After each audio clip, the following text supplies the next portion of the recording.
What is the most difficult interpretation of the New Testament that I've encountered thus far? Hi, everybody. My name is Robyn Walsh. I'm a scholar of New Testament and early Christianity and part of Paths in Biblical Studies. And this is a really great question. Unfortunately for me, the true answer is really difficult for me to talk about. So watch me stumble through this video. So, the interpretation that I've really struggled with, and not because I don't think that it is plausible or true, but because of what it represents through a modern lens, and I find incredibly difficult, is actually from the book of Revelation. Now, the book of Revelation is part of a genre called the Revelation genre. Even though they didn't have strict genres in antiquity, they were still aware if there was a certain kind of approach that they were taking to a text. And so the book of Revelation falls within a trajectory of other stories of this time period that really reflect on an idea of an end time. And within Judaism, too, we have a lot of examples of this. What is it going to be like when God ushers in his kingdom? When the archons, that is, the earthly rulers, are defeated, and so forth. So Revelation falls within this, and it focuses on Jesus as the Son of Man, also a term that refers to more or less a messianic figure. So it goes through all this kind of symbolism and imagery. If you've ever looked at the text, even if you haven't, you might be familiar with some of the characters or some of the ideas, sort of like the horsemen of the apocalypse kind of imagery. There's a lot of strange numbers in the text, and scholars will go through and try to decode it. And figure out, which Roman emperor is supposed to be referenced. You've probably heard of the mark of the beast, for example.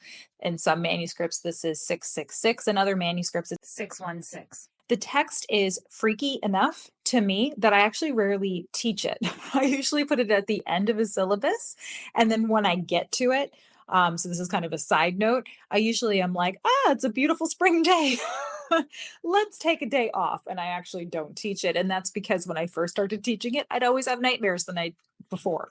So for me, the text already, I don't like it. It just makes me uncomfortable. Now, there's a character in the text that's referred to as the Whore of Babylon.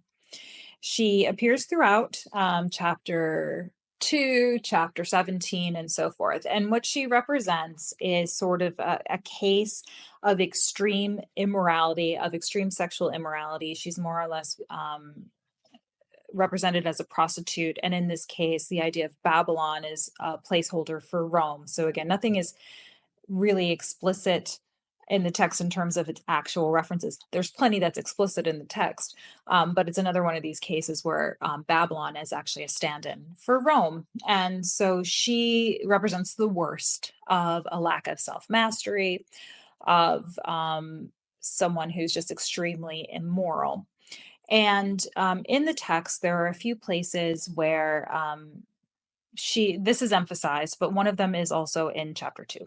So chapter 2, 19 to 28, and I'm thinking specifically of line 22, verse 22. In that, the Son of Man talks about taking the whore of Babylon and laying her on a kline, which is the Greek word for bed. And then the text goes on to talk about how anyone who commits adultery with her will face extreme consequences. It talks about the death of her children. Very, for what we would say today, very, very misogynistic terms and a very sort of misogynistic take in general on this character. But she is really, again, just kind of a symbol of a variety of other things. And in this time period, it's not uncommon to portray women in these stereotypical ways and what we would consider offensive ways. So he lays her on the kline. And the implication is that, as a prostitute, she's going to do what prostitutes are in this period known to do. And the problem is that there are some other interpretations of what it means, of what this phrase means. One is that she could be being laid on a sick bed.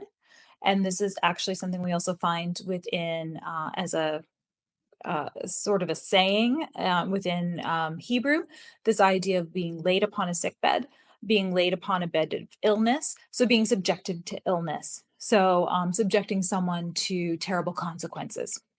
There's also a way that this could be interpreted as being laid laying down on or lay down on a bed of suffering. Um, and suffering in this case could mean a variety of things, but clearly sexual violence is part of this. But there's also a corner of scholarship that interprets this phrase as the Son of Man actually subjecting this woman to sexual violence. I find this to be a really difficult interpretation, but I think it's because of my modern position. And also, when you think about what's going on in the canonical gospels and the way that Jesus is portrayed there, this seems kind of discordant to me. And so I wrestle with it. But at the same time, and I can make another video about this, the book of Revelation has always been something of an outlier in some ways, or at least a little bit difficult in terms of understanding its place within the canon. In many early codices, so collections of the New Testament, it actually doesn't appear. And there are other texts like the Shepherd of Hermas and so forth that circulate as part of the quote unquote canon.